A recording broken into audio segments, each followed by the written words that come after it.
I'm Atra El-Nashar in Washington. Another interest rate cut is expected at the end of this month when the Federal Reserve gathers for its next meeting. However, their job is getting tougher the longer the government shutdown lasts because the economic experts whose job it is to generate critical jobs and inflation reports are furloughed. During this government shutdown, the Federal Reserve, in the middle of a highly anticipated series of interest rate cuts, is without its usual roadmap. Here was Fed Chair Jerome Powell 13 days before the government shut down. It's deeply in our culture to do our work based on the incoming data and never consider anything else. Ahead of the Fed's next decision on interest rates coming October 29th, they're without the bulk of the data needed to guide them on their dual mandate, maximum employment and price stability. The monthly jobs report scheduled for release last Friday is indefinitely postponed. Next week, not one but two key inflation reports plus data on import and export prices are expected to be due. As time goes by, it will get worse. There's no question the best jobs data in the world come from the Bureau of Labor Statistics. We need that data. We want that data. It's going to get farther and farther from the truth. Even the private sector sources rely on the BLS data. Clarity on the state of the economy is vital. Newly released minutes from the Fed's September meeting reveal uncertainty among central bankers, who noted that progress toward the committee's 2% inflation objective has stalled this year as inflation readings increased and expressed concern that longer-term inflation expectations may rise if inflation does not return to its objective in a timely manner. J.P. Morgan Chase CEO Jamie Dimon sees it the same way. I'm a little more nervous about inflation not coming down like people expect. That might be a surprise. On the other hand, there's a lot of spending. There's a lot of government spending, which is inflationary too, by the way. Currently, the Fed is still widely expected to cut rates by a 0.25 percentage point at the end of the month, and then once more by the end of this year. Economists at J.P. Morgan predict that if the shutdown proves to be a long one, the lack of data could further muddy plans for additional cuts in 2026. In Washington, I'm Atra El-Nashar for the National News Desk, America's News Now. Shutdown stalemate continues as the Democrats continue to hold government funding hostage. A major inflection point will be when federal paychecks are supposed to go out next week if this shutdown continues. Joining us now to discuss, National Taxpayers Union Executive Vice President Brandon Arnold. Good morning to you, Brandon. Hey, good morning. Which states are going to be impacted the most? Because senators in those states have to really be feeling the heat right now. Yeah, of course, every state will be impacted to one extent or another, but you look at the states that have the most federal employees. Those are states like California and, of course, Maryland and Virginia are very close to the nation's capital here. All of those states, incidentally, have two Democratic senators here, so they could be very influential as they start to hear more and more from disgruntled constituents. Yeah, and Brandon, we know this is not our first shutdown. It's not going to be our last. So are there protections in place, federal credit unions or programs that get triggered to help some of these federal employees pay bills since this is likely they're going to miss some paychecks? Yeah, most banks and credit unions have some degree of flexibility and are willing to work with military members and other federal employees to make sure that their credit scores aren't destroyed, make sure that they're not having their houses foreclosed upon them. And even some state and local governments, like here in Maryland, do have some assistance programs to make sure that this isn't as disruptive as it could be. Democrats, as you mentioned, holding government funding hostage, demanding $1 trillion in new spending, including extending those Obamacare subsidies, which, by the way, one of the most expensive laws ever enacted and has been a disaster since we know it is not affordable and has not helped our healthcare industry. Talk about the reasons. There's been talk of repealing it even for 15 years now. Yeah, I mean, Obamacare has been one of the most controversial laws in this country's history. It was promised, of course, that it would bend the cost curve down. That basically has not happened. We've seen medical costs escalate much faster than inflation, and it is the largest spending item in the federal budget right now when you look at our combined health care programs. So it's been an enormous cost, and by and large, it's been an enormous failure. And this effort right now to have these enhanced credits, we're not even talking about core Obamacare.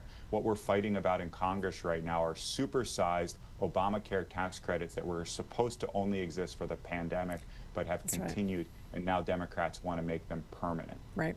And as far as non-essential workers are concerned in the government, we are $37 trillion in debt. Why couldn't this be an opportunity to also look at trimming the workforce? And shouldn't there already be a plan in place anyway for that?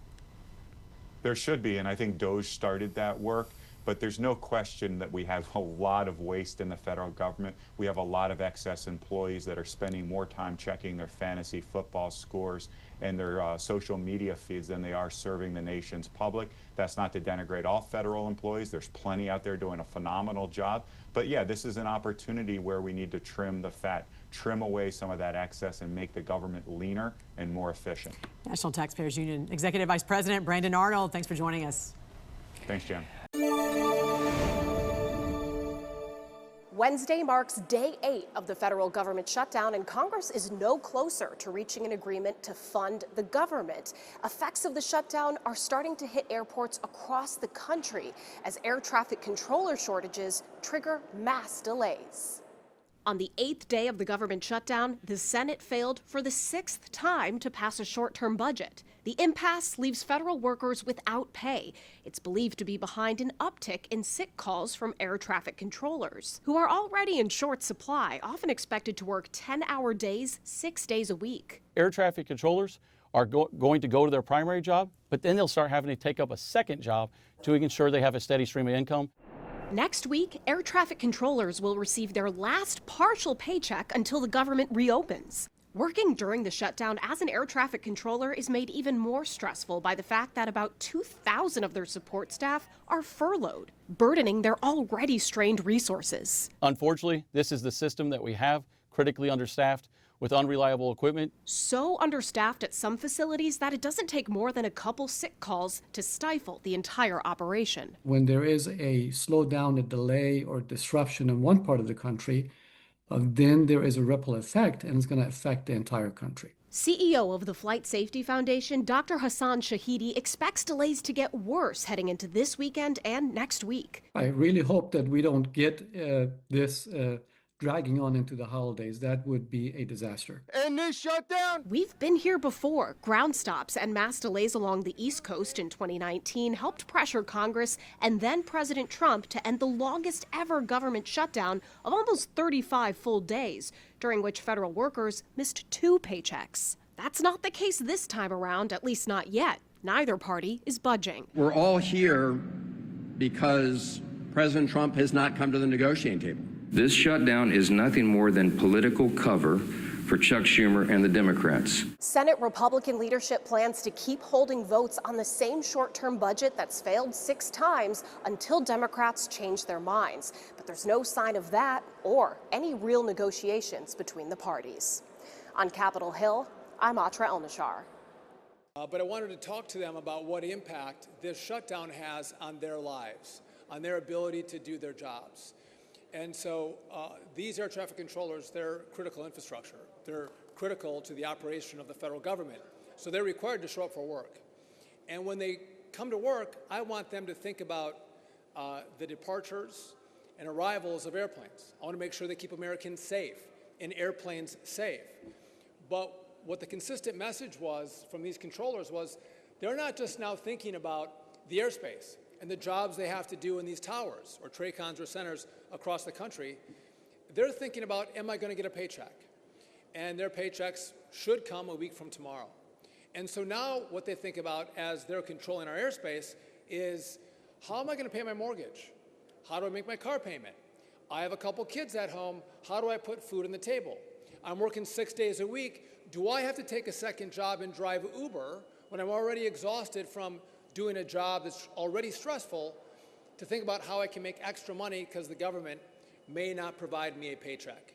So in a job that's already stressful, this shutdown has put way more stress on our controllers at a time when they're already working on equipment from the 1960s, 1980s, 1990s. We asked them to do their jobs on equipment that has not been state-of-the-art. We asked them to do their jobs on old equipment and keep our airports operational at a time when they don't have the best equipment at their disposal. And so I wanted to hear them out.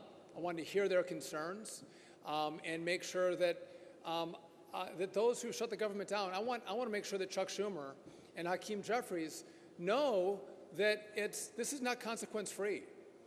There are issues that arise throughout America that impact our everyday lives, that can impact our safety when you shut the government down. And again, up in the tower, these are great American patriots. They're American citizens who are serving the American people. And I think it begs the question, why? Why would Chuck Schumer want to shut the government down and focus on people who are not American citizens and their health care?